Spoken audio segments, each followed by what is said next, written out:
Hey guys, and welcome to 5 Minutes in the Word, your daily devotional from Truett Baptist Church. We're continuing to go through the book of Genesis with our Gospel Project.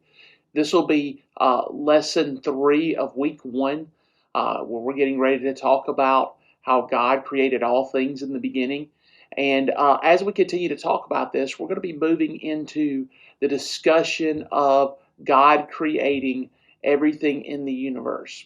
You know, my wife often gets on to me because of how chaotic my office is. If you've ever walked into my office, you realize pretty quickly that I'm not the most organized as far as keeping my office neat and organized. Now, it's organized chaos. I know where everything is. I know what's in each pile and each section, each area. But when someone comes into my room, they think it's pretty chaotic. Well, when the universe was created in Genesis chapter 1, the universe was very chaotic. God created the universe and it was chaos.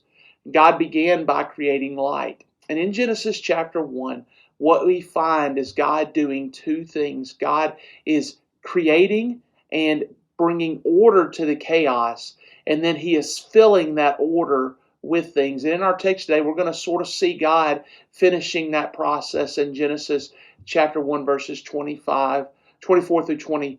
In verse 24 it says, "And God said, Let the earth bring forth living creatures according to their kinds, livestock and creeping things according to their kinds. And it was so, and God made the beasts of the earth according to their kinds, and the livestock according to their kinds, and everything that creeps on the ground according to its kind. And God saw that it was good." And what you find here is the completion of this 6-day process by which God first creates and brings order to the chaos of the universe, and then He fills that order. And you can see that in the organization of Genesis chapter 1. When Moses, who is writing to the Jews, remember we said that Moses is writing this beginning to the Jews so that they can understand who their God is, the Hebrews that are coming out of exile. And on day 1 through 3, we find Moses speaking about how God created order to the chaos of the universe. On day 1, He creates the heavens. On day 2, He creates the sky and the waters, separating the waters above from the waters below. On day 3, He creates dry land. And then we find the next 3 days 4 through 6, God filling that order with the different creatures that will inhabit that order. So in the heavens, we see God putting the sun, the moon, the stars on day 4. On day 5, which coincides with day 2, where God creates the sky and the water, separating the waters, God fills those with birds and fish in day 5. And on day 6, we find God creating the dry land, or day 3, we find God creating the dry land. And then on day 6, God filling that dry land. And when we look at that, we see something very important about the way God is working. God is the one who both creates, but then He also brings order to the chaos of creation.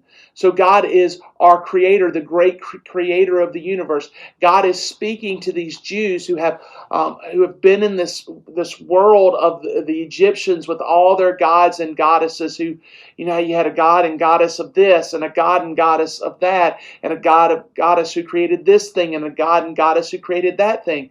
But what Moses is saying is we have one God who has brought forth all of creation. He has brought forth everything. He has created order to that chaos, and He is sovereign over that chaos. So what do we want to take out of Genesis chapters 24 and or chapter 1 verses 24 and 25, and really out of chapter 1? It's this, that our God is the sovereign creator of all things.